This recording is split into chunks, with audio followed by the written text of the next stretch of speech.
Hello and welcome back everyone to Pokemon Omega Ruby Randomizer, and in this episode, Wallace is blocking the way to Sky Pillar because he is one of the Draconids as well. Yeah, I called it. He was tasked with being the guardian of the cave, and he won't let you enter unless you can defeat him in battle. Yep. Kinda saw that coming. They're playing the gym theme music. That's pretty funny. Sutopple and Wallace, and he's got a Pichu. Sutopolitan. Try saying that 5 times fast. Hey, he's got 6 Pokemon. You know, maybe Wallace should have tried taking over the world instead of pretentious idealists who don't know the reality of having to keep a goddamn fight going. For the record, Courtney did not want to take over the world. She wanted to destroy the world as revenge for us breaking Maxie. With the one Pokemon that she had, it was supposed to be Camerupt, wasn't it? Yes, it was supposed to be Camerupt. So you would have had to fight a level 55 Camerupt, which is pretty. A level 55 Mega Camerupt specifically. Nice. Okay, so that would have been pretty dope, but it wasn't because she had a nothing instead. Hey, she had an Anorith. Anorith is very adorable. It's adorable, but it's definitely not intimidating. It exploded. That's what I'm talking about.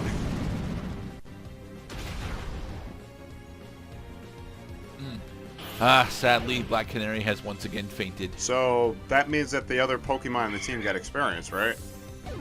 Yes. Yay.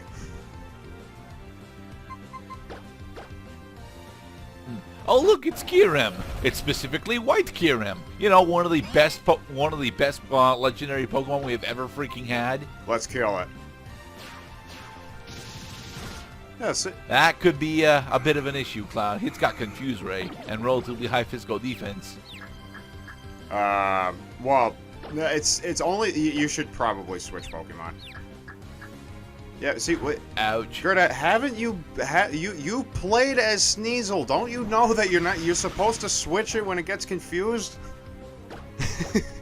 But I only need to hit it 2 more times with acrobatics. Well, you will hit yourself twice before you do it, and deal half of your damage because Sneasel has really high attack and really low physical defense. Moving on. Slap him in the face with a Psy Strike. Yay. Almost did it. Ah, damn it, more Confused Ray. Man, this guy is really dedicated to the cause.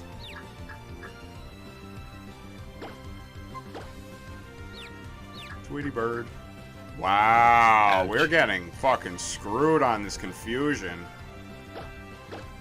Now, for the record, Teleport actually does something in Generation 8 as opposed to Generation 6, where it's just a wasted move slot. I don't think I've ever seen Confuse... I don't think I've ever seen Confuse backfire 4 times in a row. That is. You've not played Pokemon nearly as much as I have, then. While it is true that Confusion is supposed to be less than a 50% chance, I think it's actually supposed to be a 40% chance. I've had Confusion stay active all 5 turns and hit myself for 5 times in a row. Although that was back, I believe, in Generation 2. Okay, so the chances of it happening the first time is 40%. The chances of it happening the second time is 16%.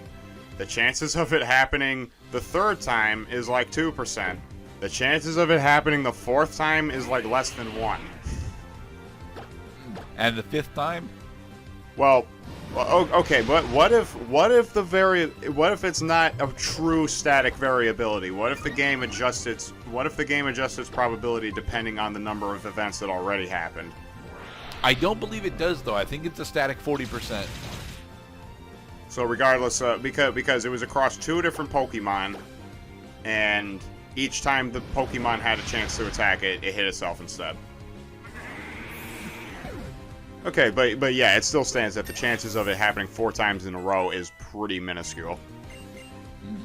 Oh, look, Blast Burn! No, we're not learning Blast Burn. Not because it's a terrible move, but because it has 5 PP. And at 5 PP, I don't have the ability to use it nearly as often. I know we're near the end of the game, but like I already have Flamethrower. I don't need a better fire move than that. Yeah, the 5 PP moves generally are not good in my opinion. If you're going up against other human players, fine, but do not double down on PP5 moves if you're going up against the Elite Four. Right. Because at least, you know, if you end a fight with a human player, the battle's over and you can heal. The Elite Four, you have to keep going.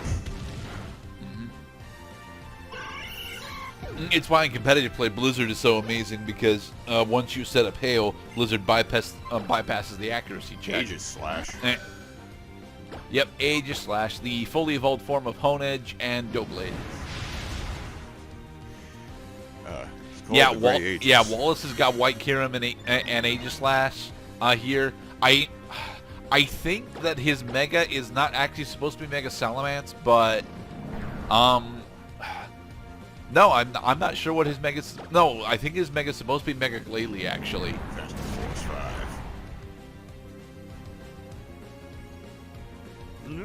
I mean, it would make more sense for it to be Mega Salamence, given that he's supposed to be one of the Draconades, but. Oh well. We have successfully defeated the Sutopolin Wallace. Woohoo! And now we have to go heal. Yes, Wallace, you are a very good poet. Now let me go back to Pacific Lodge to heal. It was the morning of All Saints Day 98 when that old Wallace started calling me associate.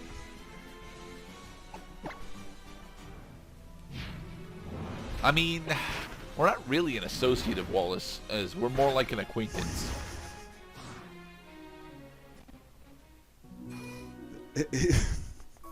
Okay, now that we have cleared the doorman, we're ready, once our Pokemon are healed, to go into the pillar.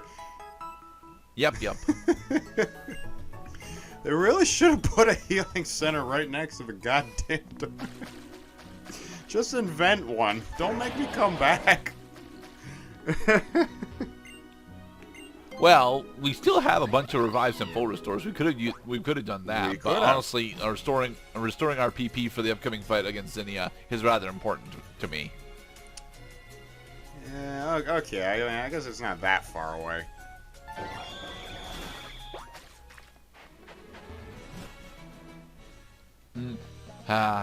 You remember the old puzzle for a Sky Pillar, right? With the crumbling floors and shit? Kind of. Sky Pillar was not something that I did all that often. Oh, but first, plot. Well, thankfully for us, Bruce. the Sky Pillar puzzle is gone. Now we just have a lot of exposition from Zinnia to deal with. That actually, she has been in cahoots with Ganondorf. He is on the top floor, playing the organ. Here is the prophecy of the hero, arising in order to slay the dark beast that came to claim the golden power in Hyrule. Damn it, we are not a Zelda game, I promise. It's still a Nintendo game.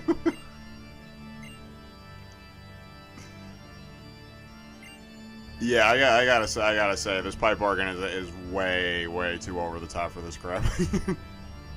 No, you see, it's trying to build up the confrontation that was going to happen between us and Rayquaza, which makes sense because, you know, this is the big moment that Emerald was trying to hype you up for, and then it turned out it was just a very small cutscene where Rayquaza came down and said, "Hey, stop that!" and then they went back to bed. Okay, so now, as if some great light was held within. I don't know if I want to be rewarded with exposition as I advance through the dungeon. Well, it's not really so much a dungeon. It's honestly just a series of ladders.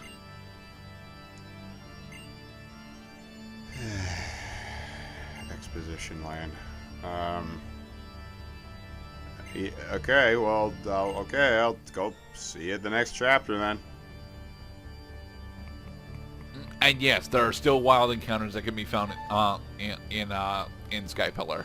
See, sometimes the book makes me like a tiny person who's trying to read the story one sentence at a time by walking across the goddamn page. And then he's gotta walk over the big fucking book and turn it with his hands and pull the fucking page all the way back over. It's kind of like that, and then you get a nice little story, coming out.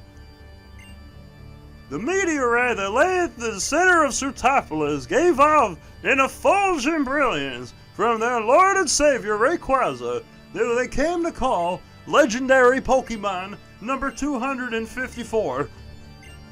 No, 254 is... I'm sorry, 389. I think 389 is actually Registeel. But you told me this was not a dungeon. There are wild Pokemon here. Yeah, it's not really a dungeon, though. It's more or less a series of ladders. They're just wild Pokemon. Oh my god, these are powerful wild Pokemon, though. Yep. Which means we... normally, you would be fighting Claydolls, I think Metangs, and... honestly, the big one that you will end up fighting a lot in here classically is Claydol and Golbat. Right, Claydol, Metang, Golbat. Sounds a lot like... I don't think you get to fight Metang because Metang would spoil the gift that Steven gives you after you beat him in the Elite Four. Right. When you return to Sutopolis in order to see him. Rather, when you return to his house in Moss Deep.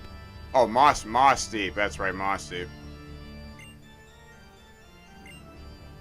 You know, if there was a Pokemon battle in between the last explanation and this one, I might have forgotten what the segue was.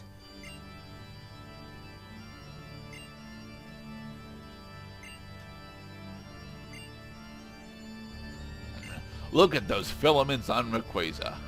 Thank you for clarifying that triangle means delta. You could have just put the word delta, but okay.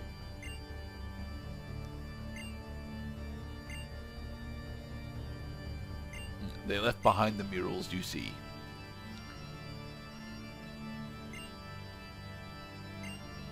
Yes, the part where we kill you and the story ends. We're not gonna kill Zinnia.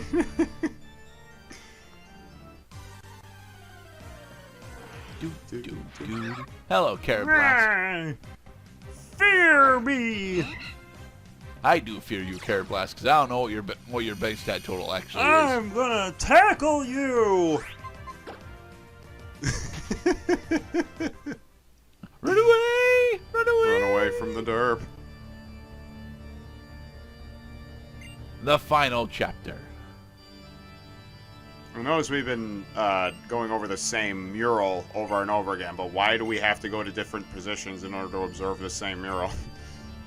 Because we're trying to track our progress up the tower with the mural. This mural is fucking huge. It encompasses the entirety of the tower. Okay, well that makes sense. That I can understand because it actually uses the height of the tower for what it is. It's a tower. It has lots of floors and lots of opportunities for NPC characters to give exposition dialogue. Before we go up the final ladder, though, we have to go down a couple ladders in order to get this item that's down here. It's another TM. Yep, because it's still a game that rewards you for exploring. The TM for Blaze Kick. Awesome. Hitmonlee. Blaziken. Hitmontop. Actually, no. Hitmontop can't learn Blaze Kick.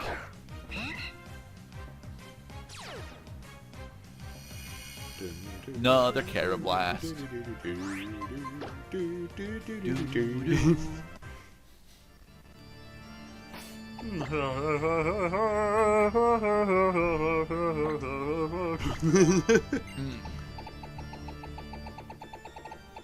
Let's see. Can any of our Pokemon learn Blaze Kick? Yes. Our Catwoman can learn Blaze Kick. Oh, good. Finally, she can get rid of that itching.